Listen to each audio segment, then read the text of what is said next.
Hey 207. So I do have a chapter book that I want to read to you guys.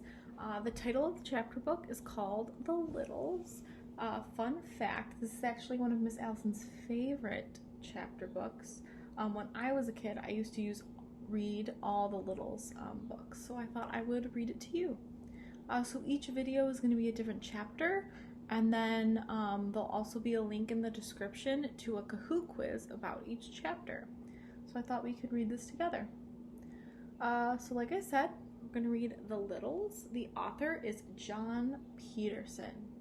So if you look at the front cover, this is going to give us a little bit of information about what our book might be about. So if you take a look, you'll see a few things. What's the first thing that you see? A cat, you're right. And then it looks like we see some people over here. But what's interesting is if you look, the people are actually smaller than the cat. And then if we think about our title, The Littles, that's all information. So let's start reading and see what this book is all about.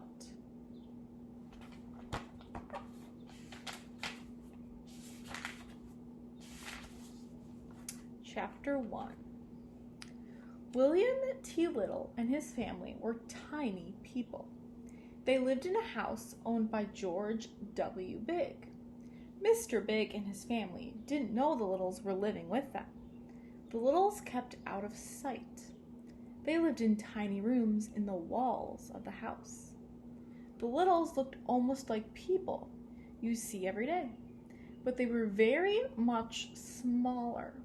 Mr. Little was only 6 inches tall, and he was big for Little. The other Littles were even smaller. So we've met our first characters. We have the Littles. Here's a little picture of one right there. And William T. Little is the father.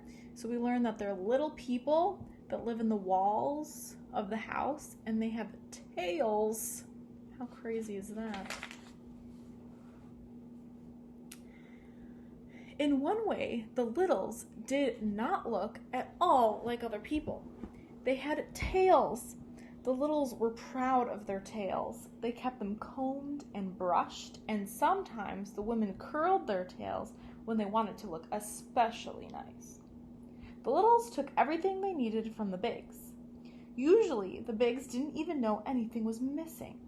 But once in a while, Mrs. Biggs would say, "Now where did that thing go? I had it right here a minute ago. It seems to have disappeared." Only last week, her son Henry shouted, "Hey, Ma! Where are my red socks? I can't find them anywhere."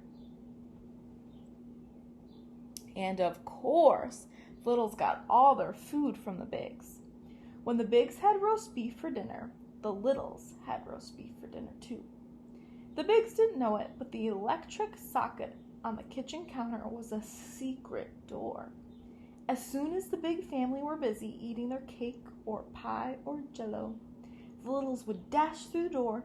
They would take what they needed of the leftover dinner scraps and be back through the door in seconds. The Littles helped the Bigs in return for the things they took.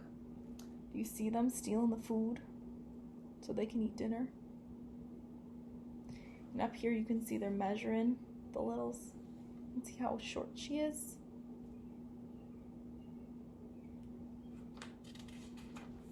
Only the Bigs didn't know it.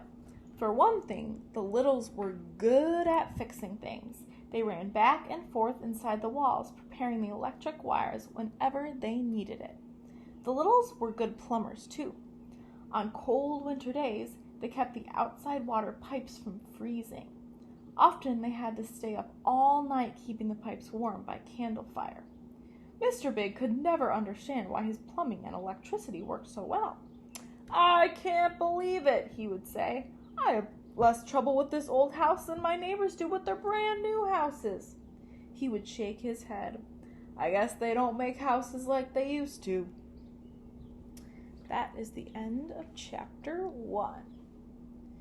So in chapter 1, we're starting to learn a little bit about our characters, the Littles, these people here, and the Bigs.